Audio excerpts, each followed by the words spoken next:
TV Safety for all. عرفے کا روزہ کب رکھا جائے؟ یعنی آیا وقوف عرفہ سے اس کا تعلق ہے جب حاجی حج کے میدان میں ہوتے ہیں اسی دن دیگر علاقے کے لوگ اسی وقت روزہ رکھیں یا اسی دن روزہ رکھیں گے، یا 9 ذی الحجہ کی 9 تاریخ کے اعتبار سے روزہ رکھیں گے؟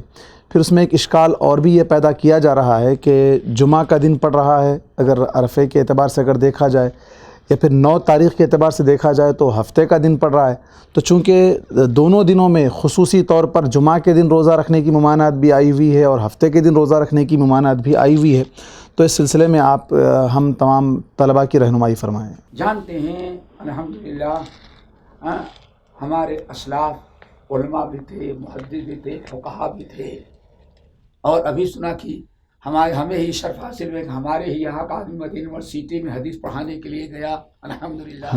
اور ہم تو یہ کہیں گے کہ آج پورے سعودیہ کے اندر جو عقیدے توحید اور عمل بالکتاب و سنہ ہے وہ بھی ہمارے ہندوستان ہی کی برکت ہے۔ دلی سے پڑھ کر کے علماء گئے، دلی رحمانیہ سے شیخ الحدیث مولانا حمد اللہ صاحب سے حدیث پڑھی اور جا کر کے پورے آج حجاز اور نجد میں مصر اور سوڈان تک میں جو کتاب و سنت کا چرچا ہوا وہ سب ہندوستان ہی کی برکت سے۔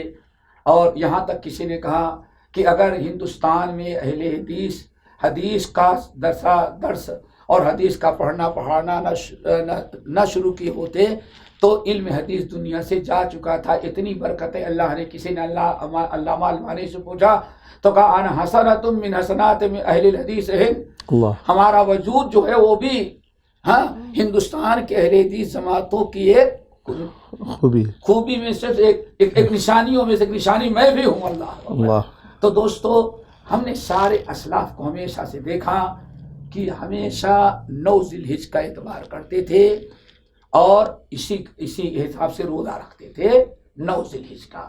ایک تو یہ، نمبر 2، آج بھی سعودیہ کے اندر جو فتویٰ کمیٹی ہے وہاں کا فتویٰ کمیٹی بھی دیکھیں، ان تمام فتویٰ کمیٹی کا جو فتویٰ کمیٹی ہے لجنۃ الدائمہ، وہاں بھی آپ دیکھیں آج بھی وہ یہی کہتے ہیں ہر انسان اپنے اپنے علاقے کی رویت کا اعتبار کرے، ہمارے ہاں کا اعتبار نہ کرے، عید بقرعید عرفہ عاشورہ سب اپنے یہاں کے حساب سے کیا جائے۔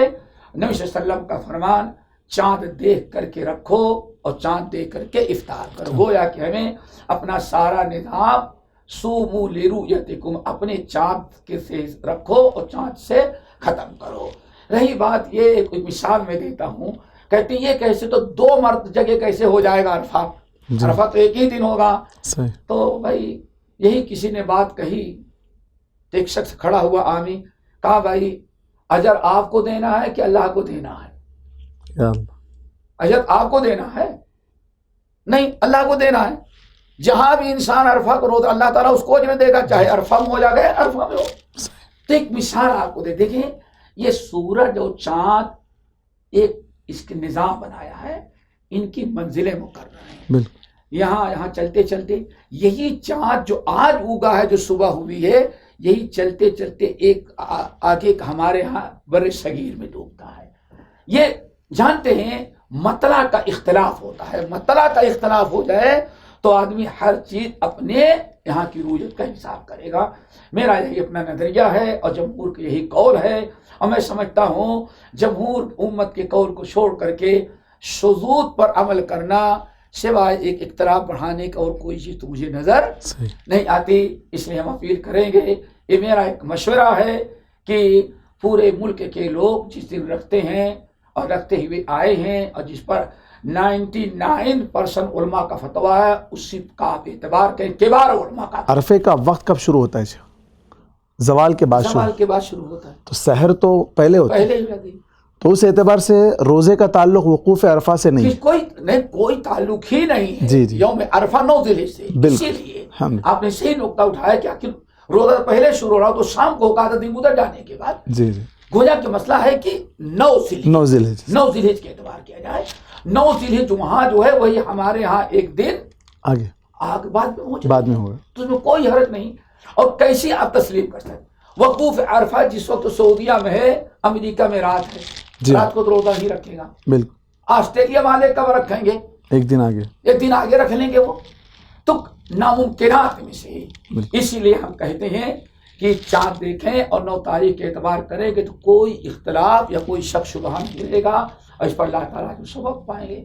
رہا ایک دوسرا مسئلہ جو جمعہ کے اور دن جمعے کا، جی تو دیکھیں نفلی روزہ رکھنے میں عام نفلی نہ ہو، کوئی اور وجوہات ہوں، کوئی اسباب ہوں، تو انشاءاللہ جمعہ، ہفتہ، اتوار کسی بھی دن رکھنے میں کوئی مدعا، کوئی حرج نہیں ہے. حدیثوں سے ثابت ہے. نبی صلی اللہ علیہ وسلم نے پوچھا اپنی زوجہ سے، روزہ ہو؟ ہاں جمعے کے دن تھا. آج کل بھی روزہ تھی کہ نہیں؟ نہیں کل روزہ نہیں رکھی. اللہ کے رسول ہی قبل ہو یوم نوباد ہو، ایسا کرو آج رکھ لی ہو، آئندہ رکھنا تو ایک دن یعنی جمعرات جمعہ رکھو یا جمعہ اور ہفتہ. حضرت عائشہ رضی اللہ تعالیٰ عنہ کی حدیث، نبی صلی اللہ علیہ وسلم ہفتے کا روزہ رکھا کرتے تھے. تو میرے کہنے کا مطلب ہے کہ نفلی روزہ ہفتے کو نہ رکھا جائے. اگر سبب والا ہے تو کوئی مدعا، کوئی حرج نہیں. مسجد میں عصر کے بعد آپ داخل ہو، نماز پڑھنا یا جمعے کے دن اذان جمعہ ہو جانے کے بعد کوئی نماز نہیں ہے، نماز پڑھنا ناجائز ہے. لیکن اگر کوئی سبب مسجد میں ابھی داخل ہو، خطبہ شروع ہو گیا تو اللہ سے 2 رکعت پڑھ لو. پتہ چلا کہ اوقات مکروہہ میں سبب اور ذات سبب کا اعتبار کیا جائے گا. اور رہی بات کہ ہفتے کو نہیں رکھ سکتے، تو بات اصل یہ ہے کہ اس حدیث کو علامہ البانی رحمۃ اللہ نے صحیح کہا اور اسی پر ذرا وہ ان کا فتویٰ تھا کہ ہفتے کو روزہ نہ رکھا جائے، چاہے عرفہ کا ہو یا عاشورے کا ہو، کوئی نفلی روزہ نہیں. تو دیکھیے ہمارے بہت سارے نوجوان سمجھتے ہیں کہ حدیث پہلے علماء کو معلوم نہیں تھی. ہم نے جب مراجعہ کیا تو حدیث سب کو معلوم تھی. تمام علماء نے اس حدیث کو منسوخ قرار دیا ہے. کیا قرار دیا ہے؟ منسوخ قرار دیا ہے. اور علماء کی ایک بڑی جماعت نے اس حدیث کو منکر قرار دیا، یعنی ضعیف قرار دیا ہے. اور منکر کہنے والوں میں امام مالک جیسے ائمہ لوگ ہیں. تو ہمارے اسلاف کو، محدثین کو حدیث معلوم تھی، لیکن انہوں نے اس حدیث کو قابل حجت نہیں سمجھا. اس لیے ہم کہتے ہیں ایک عالم کے فتوے پر امت کے ہزاروں علماء کے فتوے کو ترجیح دی جائے گی. روزہ رکھنے میں انشاءاللہ کوئی مدعا، کوئی حرج نہیں ہوگا. آپ روزہ رکھیں، اور یہی جمہور امت کا اور جمہور علماء کرام کا اور احادیث صحیحہ اور صریحہ سے بھی ثابت ہے. اللہ تبارک و تعالیٰ سننے اور کہنے سے زیادہ عمل کی توفیق عطا فرمائے. آمین. وآخر دعوانا ان الحمد للہ رب العالمین. والسلام علیکم ورحمۃ اللہ وبرکاتہ.